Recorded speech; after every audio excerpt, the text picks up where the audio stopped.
JB, Mitch, I'm a big fan, but let's talk about how we play Dynasty differently. JB, let's start with you. You're in full control of the settings for a Dynasty startup. What is your format of choice? So number of teams, super flex, any tight end premium? Go ahead. For me, and I actually just put out a little short on our YouTube channel recently, and it was about my favorite settings. And it was very brief, very to the point, but first and foremost, don't format shame. You know, we all have our favorite settings, and we get it in our Discord all the time. Oh, what are you doing in a league like that? If people enjoy it, let them enjoy it. But for me personally, 12 or 14 teams, super flex, tight end premium. With the tight end premium, ideally, I prefer 2 PPR, start 1. If it's start 2, fine. I'm in a few leagues. I'm in a few leagues with Scott where it's start 2. Yep. And for me personally, I think whenever you see a league that start 2 tight ends, the prices just become astronomical to acquire. Sure. So because of that, you kind of see less movement involving the tight ends. And I want a league that's going to be active. I want some more involvement from everybody across the league. So when you get some situations like that where people don't really know how to value a position because of whether it's scoring, whether it's the number of players that you have to start, that could be an issue. But 12 team, 14 team, super flex, tight end premium, 2 PPR, snake draft, I prefer. I know a lot of people are loving the auctions, but for me, it's snake. Personally, I suck at auctions. That's why I prefer snake. I like third round reversal. I want potential points for the rookie draft order. I don't want a lottery. I don't want a toilet bowl to decide the 101. Rookie draft should help build parity in your league. And I don't think that accomplishes that. So for the most part, and then start 10 or 11. You know, I once you get a little bit more than that, I think, again, it kills activity to an extent, because then you don't see any moves where, you know, a 3 for 1 or a 4 for 2 or something, because everybody is worried about having that depth. So besides that, I'm pretty open. One more thing, and I'm probably going to say that constantly throughout tonight's episode. One more thing. That's fine. I get it. I don't want 1 quarterback, 1 running back, 1 wide receiver, tight end, and all flex, and then a super flex. Again, I think when you have minimal requirements of start 2 running backs or start 2 receivers or 3 receivers, it forces you to have a little bit more balance. And that's when roster construction comes into play. It isn't just all flexes. I get people want to build things the way they want to build it. And I understand that, but at the same time, I want there to be positional scarcity throughout every position. So those are just a few of mine. No, totally agree. And we'll go to you here in a sec, Mitch. But yeah, that last part where you were saying you don't want it to be 1 quarterback, 1 running back, 1 wide receiver. Totally agree. Shane especially is all about, you have to have 2 running back minimum. You got to make people start at least 2. And we like to add in point per carry as well, you know, to try to inflate, you know, the position that nobody wants to touch, right? Or nobody wants to pay for. Mitch, what's your format of choice, man? So a lot of them agreeing with what John said, but my big change is, like, the most important thing to me, and this just comes from being a commissioner for a few years now, is you have to pay to move any future draft picks. I don't care if it's a 4th in future years. I don't care. You just have to pay to do it, because, like, the orphaning that we have seen the last few years is just insane. Whether it's 12 or 14 teams, I want 140 starters total if possible. So if it's a 12 team, I want 12 starters. It's a 14 team, then 10 starters are okay. But I really like those bigger starting rosters. And I'm kind of like Shane. Like, I kind of want 3 running backs, to be honest with you, nowadays. Yeah. I know, guys, I went in my last commission league that I had. I asked the guys, I'm like, hey, what do you like? What don't you like? And almost all of them said, it's like, look, we hate the 3 running back minimum. And I'm like, that's my favorite thing now, because now you have to roster those guys that everybody hates. Yeah, no, that's true. I actually just started a Dynasty best ball where I did the same thing. I was like, let's get quirky with this. And I've made it, start 3 running backs. And yeah, people still didn't want to draft running backs. Like, hey, got to play to the format in this case. So guys, how many leagues do you play in? JB, start with you. Right now, I believe it's 85. Are you serious? Yeah. And I think it's 85 because proud partner of your show as well. It was the same with us, dynastydaddy.com. Little shameless plug there for those guys. I have my leagues that I strictly commish. I don't have a team in. We do it for our Discord members. We do it for our patrons. So I have like 7 or 8 leagues, I believe, that I don't have an actual team. And then I think it's 85 teams across my portfolio. How about you, Mitch? I'm in about 45 right now. I was in Okay. 70 last year, and I just decided that's way too many for me. So I'm hoping 45 is a little bit better just to stay a lot more active than I was last year. Let's talk about your startup strategy. So I'll start with our 2 golden rules. The first one being we never want to give up our 2024 first round pick. Okay, if we're talking about this year, we don't like to give away our first. Second rule is we always want to get the same amount of pieces in return that we're giving. Okay, so if we're giving a second and a third and we're getting the 106, we want to get that extra 14th. Even if it's an extra 14th, give it to us. We want the same amount of pieces. What are your general philosophies when it comes to startups? My biggest one, and I will always have to caveat this, is you have to have an early pick to begin with. But if it's super flex, I want to have 2 elite quarterbacks. The problem is you say it and you end up getting a later pick, you get the 111. You're probably not going to get one of the elite quarterbacks, let alone 2. But if you could start off with a top 6 pick, and then the cheapest price to get that other elite quarterback is probably right then during that startup draft. So if you could start off with Allen and Herbert or Burrow and Lamar, whatever the combination is, if I'm moving my second round pick, and in those situations, I'm actually willing to move my future draft pick because I'm like, my quarterbacks are set. I don't care what quarterbacks coming out next year. I'm really happy going with 2 elite quarterbacks into the future. Sure. So let's talk about that. So the cost to be able to get a second elite QB. So let's say you were at 106 and you got Justin Herbert, and then you wanted to come back in and grab. I'm looking at the board from your last startup. Grab Fields at 108. What are you paying there? Because your picks would be the 207, 307. What are you paying to move back up from the second, from 207 to the 108 to grab Fields in this case? I've had a lot of success just offering that second round pick and my 24 first. There's almost always a counter to it after that. But I think that's at least a very good starting range to go. And then if they want to do a 6th or 7th round swap or a 6th and 8th round swap, then I'm more than happy to do that because I still like the guys going there. But if it ends up being like my second, my third, my 6th, then I'm just like, well, that's not going to happen. But in a lot of situations, you could usually find someone who just isn't happy getting Lamar or Fields or whoever it ends up being in that situation. JB, what are your thoughts on that? Do you like to trade back in? I saw in this draft, you did trade back up. You drafted Mahomes at 101. I was saying to JB offline, I was like, man, tough life getting 101. Apparently he got a couple 101s in a row. But you traded back up and you got, well, I just used Justin Herbert in that last example. That was you who came back up to get Justin Herbert at 106. Is that normally what you're trying to do in a Superflex startup? Trying to go up and get a second elite QB? You said it was kind of off brand for you, no? So it is off brand, and Mitch always gets on me about this and jokes with me a little bit. Ideally getting those 2 stud quarterbacks, like Mitch said, because we all know once you leave a startup, the cost to acquire any of those, for me, I'll say top 3 tiers going down to quarterback 8, it's hell to acquire them.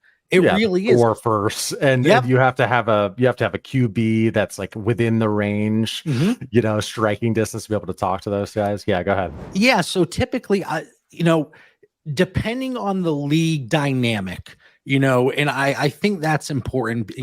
I work in commercial real estate. So the analogy I always use is we have our larger market. And then within that, the larger market being the Dynasty community. And then within that, we have our leagues, which is a smaller sub-market. And that the sub-market is what's going to dictate the values here. You can sit there and use any trade analyzer, you do a poll on Twitter, whatever you want to do, but they don't know your league dynamic. So I bring that up because in a lot of leagues, you're sitting there and everybody, the clock starts for the 101. Hey, 102's on the block, looking to move back. 103's on the block, looking to move back. And once you start to build up that the supply and demand, that's when you have the opportunity to move up. So in this specific league, I knew that there were a lot of people that would have been okay moving back. So I actually, first of all, Clay, don't kick me off the show, but I broke one of your golden rules. I traded 3 picks for 2, and I'm ashamed to say it now, but I moved my 212, my 312, my 512 for 106 and 806. And Mitch said whenever he saw me make that trade, because it is a little off brand for me to not want to move back. So I actually moved up. You know, it was a lot of draft capital. Mitch was like, whoa, that's a lot for JB to pay. But you look at the end result and the pieces that were taken there, anybody, especially in, you know, whether you're in the Dynasty Trades in 5 community, the Dynasty Theory community, I think most of our listeners would be like, okay, I love what you did there to get up to a Justin Herbert.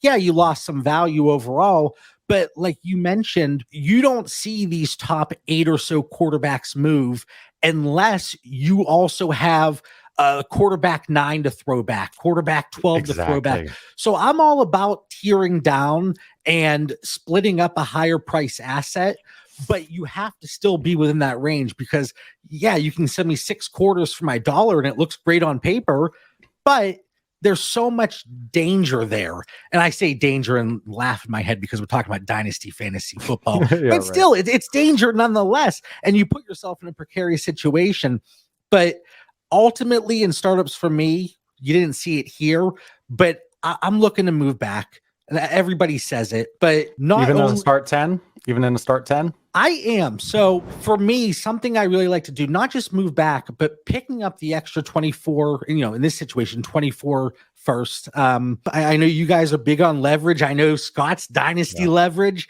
So that's a buzzword for him and your listeners, but it gives you additional leverage while you're playing around in the draft and you have more flexibility and you can maneuver around. But if you acquire those additional picks in the future and you move back and you get those additional picks in the 6th, 7th, 8th, 9th rounds, you can kind of go a little bit more of a win now structure and pick up so much value there where you don't really have to worry because you got your 2 stud quarterbacks. If you move back from the 3rd, 4th, 5th rounds, you got the extra future draft capital to kind of hedge a little bit.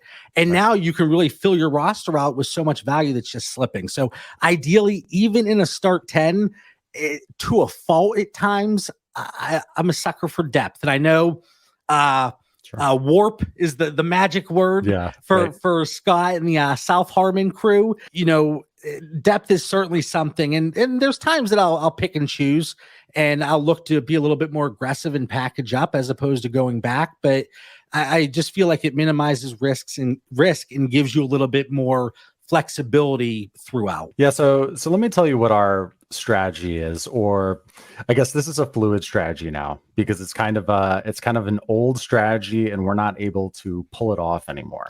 But you guys obviously know trading up to get 2 elite QBs is getting harder and harder and harder to do, especially in sharp leagues. You guys have a Patreon, you have very sharp patrons, got a very active Discord.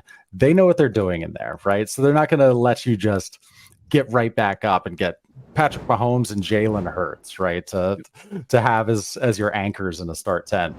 But we will give up as much as, so let's say we got Jalen Hurts at 102, and then we want to get back up to 106 to get Justin Herbert. We're willing to give our 2nd, 3rd, 4th for that 106, but we also want to get back like an 8th and a 10th. What are your thoughts on that? It sounds aggressive, but go ahead. I mean, I'll be quick. It's not really that far off from what I just talked about with Justin Herbert. So I'm going to be short and sweet. I'm in. What did you do? Did you do 2nd, 3rd, and 5th? But I only got an 8th back. Only an 8th back. Yes.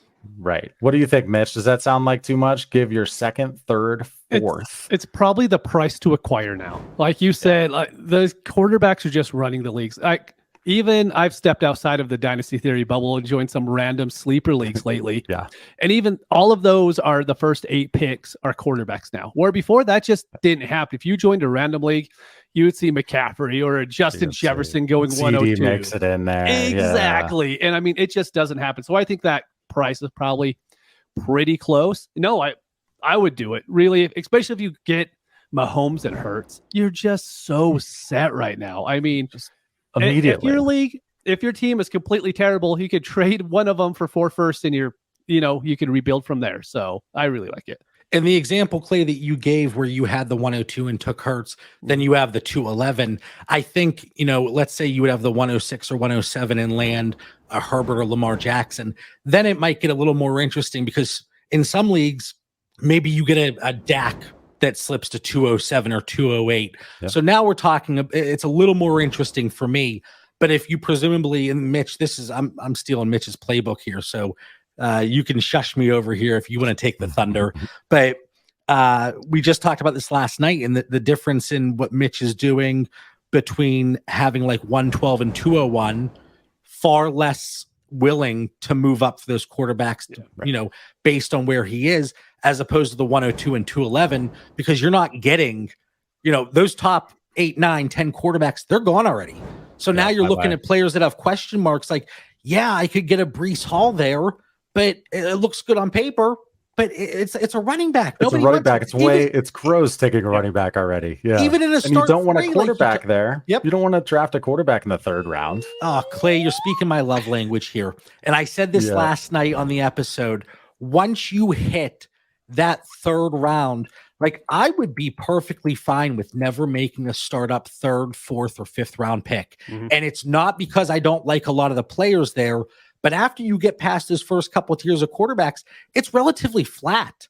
And if I can just get extra darts throughout the way or along the way, I'm completely on board with that. But yeah, that 3rd round, I never want to make a pick, ideally. Yeah. So I said that ideally we would like to move up and get 2 elite QBs. However, and Shane in a funny, we made a TikTok of it. Shane, a funny TikTok, said, "That's it. I'm ending it. You no longer have to do this. You no longer have to trade up to get 2 elite QBs.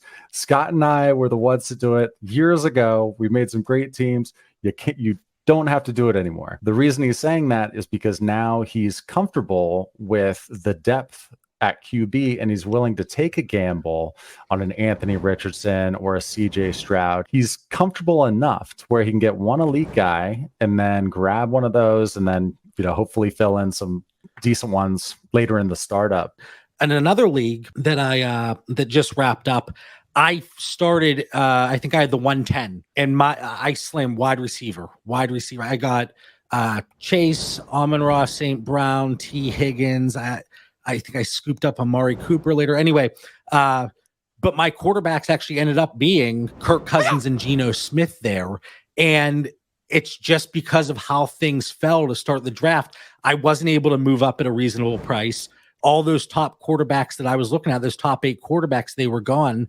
And I ended up going the wide receiver route and, still always avoiding those early running backs because that just puts you in such a bad position. So how did the build go after that? It sounds like you got some great wide receivers. You probably got a decent running back room. What else did you do at quarterback late in that draft? So running backs, Derrick Henry, Kamara, Mixon, Dillon. I scooped Mac Jones as my quarterback 3. And I'm sorry, it was not Kirk Cousins. It was Geno Smith and my man, Russell Wilson. Okay. I misspoke. Alrighty. So that's like having an extra startup 1st round pick when you're taking Russ, baby. Right. But yeah, so I obviously went with the aging guys there, but got Waller, Dulcich. It was 2 PPR. And, I am a little more willing to ride with 2 quarterbacks if I'm getting the two top tier quarterbacks. And if I'm looking at a Russ, Cousins, Geno, Goff, ideally I would like to get a 3rd in there because hopefully I maneuvered around the draft and I'm able to get those extra picks. And you mentioned never trading your 24 first. Another situation that I'm more willing to do that is if I lock up those 2 quarterbacks early, right? Because if you move that 24 first, you still have that really strong foundation. Now, if you're getting running backs early, maybe getting, aging guys that you're looking for year 1 production. I'm not saying any names, but Dan Lamagna wasn't able to jump on the show tonight. That's the Lamagna specialty.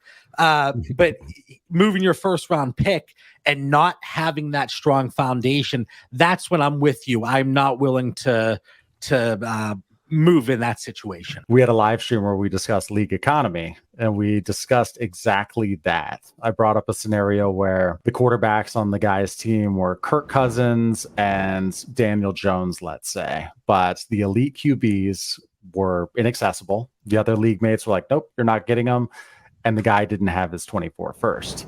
So that's the example. If you're going to leave yourself in a spot where you've got Kirk Cousins, Daniel Jones, and maybe Geno Smith or Mac Jones, your QB3, you want to move that 24 first, especially in a startup, right? That early on with that much variance, that is just a risky proposition. And I talk about the hybrid approach that I mentioned earlier, moving back in the extra first, getting a more win now roster. In that one with Geno Smith, Russ, and Mac Jones, I picked up 2 extra 24 firsts. Nice. So I'm sitting there, it's a 12-team league, start 11, and I'm sitting there with 3 firsts and a pretty strong team to be able to compete year one. So did I bring that up just to toot my own horn? You better believe it.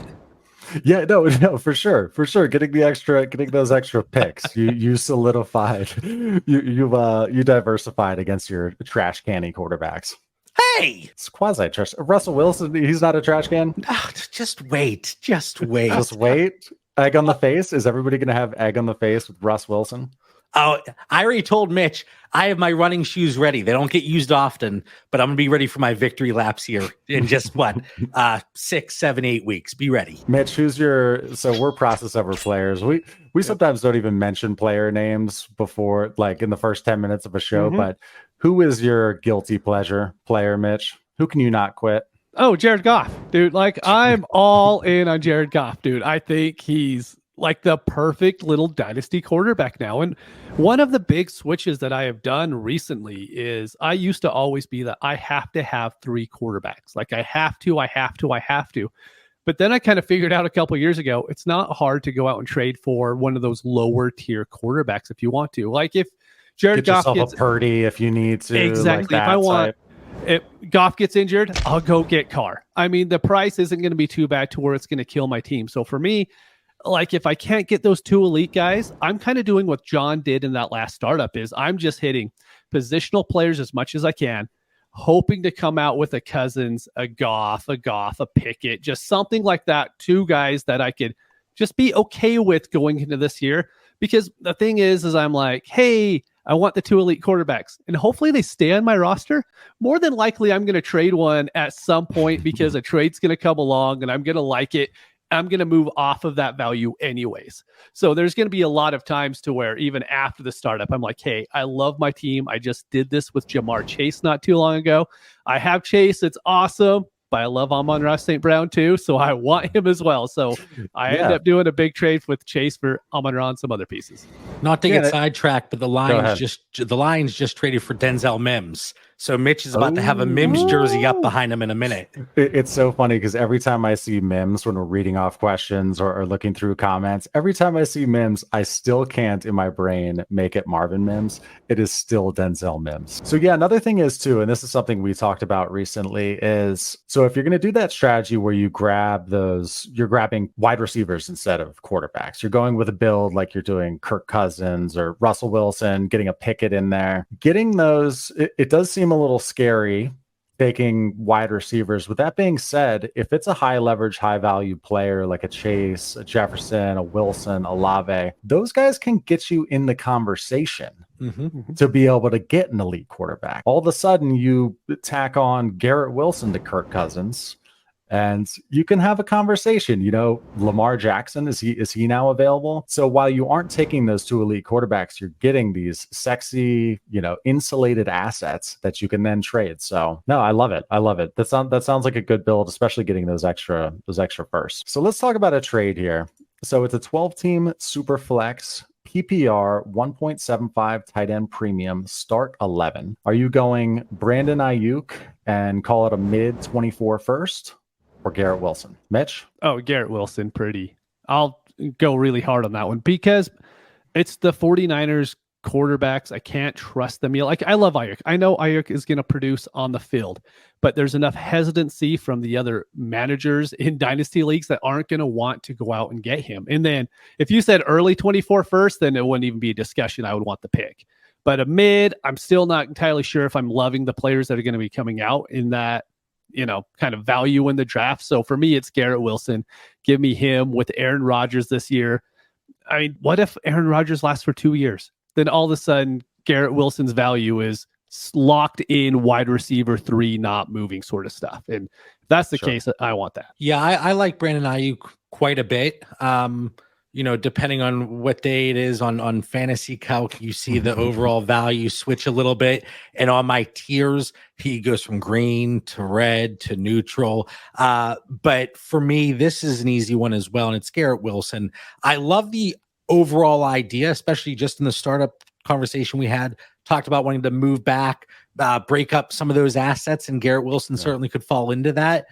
But with that said, I think Brandon Ayuk is a little bit too far back. We're talking in a tight end premium super flex league, probably 7th round pick. So just from a startup perspective, you're talking about mid to late second for the 7th and the 24th first, which we're assuming is mid. If we could guarantee that's a locked in top 4 pick, and I know that's very tricky to do, obviously. And you're looking at Marvin Harrison Jr., Bowers, and then the 2 quarterbacks. Caleb and May. Yep. It's an absolute smash for me. So for me right now, and I know obviously we wanted to talk about that specific trade, but there's a very hard break for me between the projected top 4 super flex picks in 24 and then 5, 6, 7. Mm-hmm. And I think right now it's one of the more drastic tier breaks I've personally had for myself looking at and projecting a year out when we're looking at rookie drafts.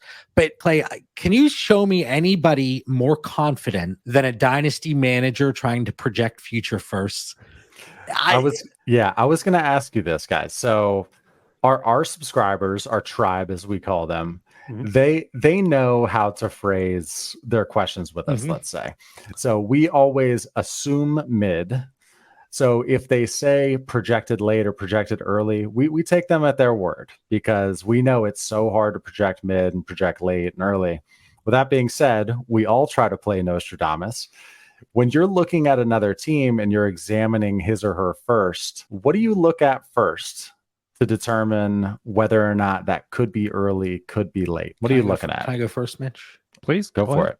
The strength of the quarterback position, because those are the pieces that if they were looking to tier down, can they fill out the rest of their roster? So if you're looking at a team, the one that I just threw at you with a Geno Smith, a Kirk Cousins, a Mac Jones, and then running back, wide receiver is hurting, and there's no future, they have the 24 first, but nothing else. They don't have a lot of ammo at their disposal to upgrade elsewhere. So that's one way that I like to look at it and project up. And again, Jeremy over there at Dynasty Daddy doing the Lord's work for us with putting together the contender, the rebuild, the frisky status. I like to think I'm frisky from time to time, but anyway. So I think that's one way. And we talk about this in the Discord quite often. And you talk about the way your listeners format questions. I know within Scott's Patreon, it is ingrained in their heads because everything is a very specific phrasing. And it's give, get, like it's very specific. Super tight. Like you saw this banner down here. You better have number of teams, super flex, PPR, any tight end premium. Even like in his Patreon, it could be any PPC, is a tiered PPR, but yes, exactly. Sorry, I cut you off, but yeah, it's it's strict. You have to know the format. And we have so many follow-up questions like, how are you projecting to be late? How are you projecting to be early? And I always say, if you're trading for a pick, everybody projects to be early or mid at worst. If you're trading away a pick, it's going to be late. It's my pick. It's late. It's not going to be early. But so the assets at their disposal, I think, is critical. But also, if it's a league that's been existing for a while, you should know your league mates' tendencies. Is it an active manager? Are they willing to go out and try to upgrade other positions at the expense of maybe a higher end quarterback? And if that's somebody, they're not going to be that active, and I have the ability to get their first round pick, I'm going to have that's going to carry a little bit more weight for me than maybe I mentioned Dan, who Dan is just trying to contend year after year, and he will do anything to do so. So maybe I project his to be mid to late. Right. But yeah, because most likely, I always put it in 3 buckets. Is it more likely to miss the playoffs based on the information we have at our disposal? Is it more likely to make the playoffs? Or is it one of those situations that you see your league and it looks like an absolute tank job? Because sometimes you can say, yeah, this is a top 4 pick because it's mine. It's the way I built the team. It's going to struggle. But to say it's a late pick, that always irks me a little bit. Definitely. Mitch, same thing for you? Yeah, I think with me, if it's a tight end premium league, I'm looking at the tight ends first, to be honest, especially if it's like the 1.7, not 5 or 2.0 tight end premium. Because if you don't have one of those top guys, we know how hard it is to trade for a tight end that's going to help your team. So if I'm already looking at their team, I'm not fond of their running backs, their wide receivers or whatever, but the tight ends are like Gerald Everett and whoever else afterwards. And I'm kind of already thinking that it could be a mid first. Then maybe I'm like, can they, like what John brought up, can they somehow make this a playoff team? And if in my head I'm saying no, that's a team I want to buy into, because if you could end up paying 106 value and end up getting the 104 or the 103 this upcoming season, I mean, you've gained so much value in your league that it's worth it just to take that gamble a lot this year, I believe. Are you completely locking up, padlocking, whatever the strongest, what is it? A panic rooming your first if you think they have any chance of being top 4? At this point, it's going to have to be a trade involving the Bijan, Jefferson, those types. It's got to be a big boy name, otherwise out of the conversation. Yeah, because when we're looking at 2 PPR for tight ends or having to start 2 with a scoring premium added, you already mentioned Brock.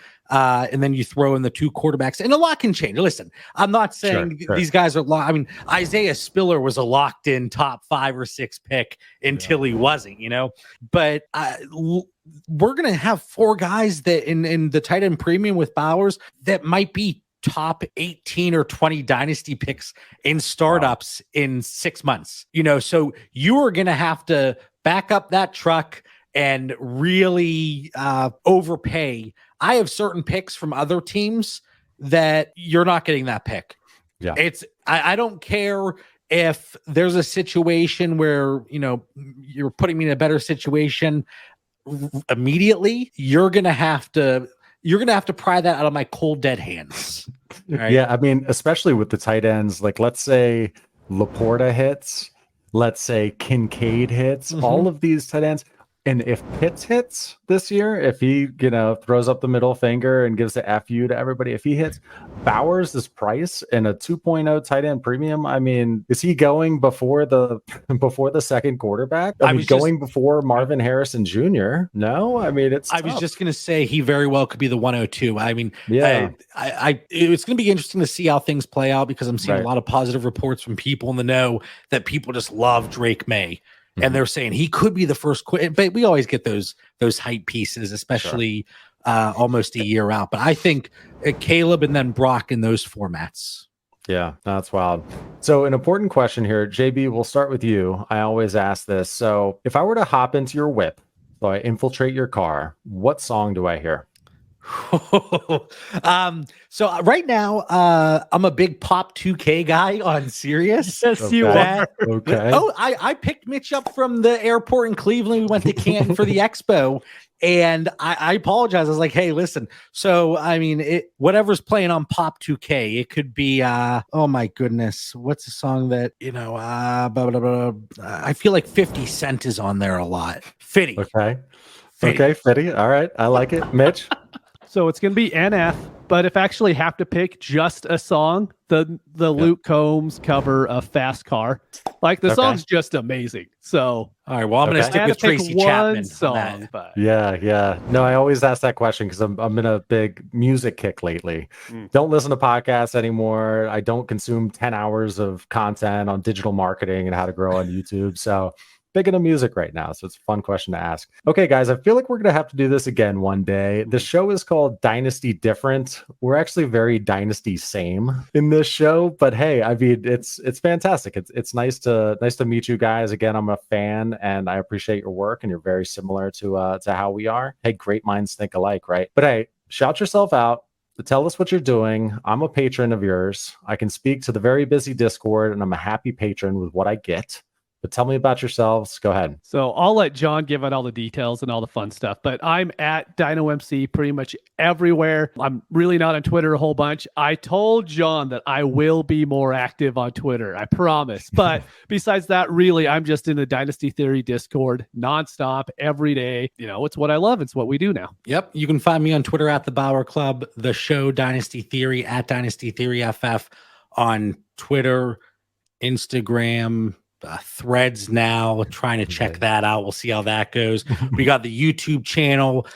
Mitch mentioned the Discord. It's completely free. And then we have some Patreon access rolled into that. But we got the projections, the tiers, the weekly episode of the Pivot Point, a lot of exclusive content that we like to roll out as well.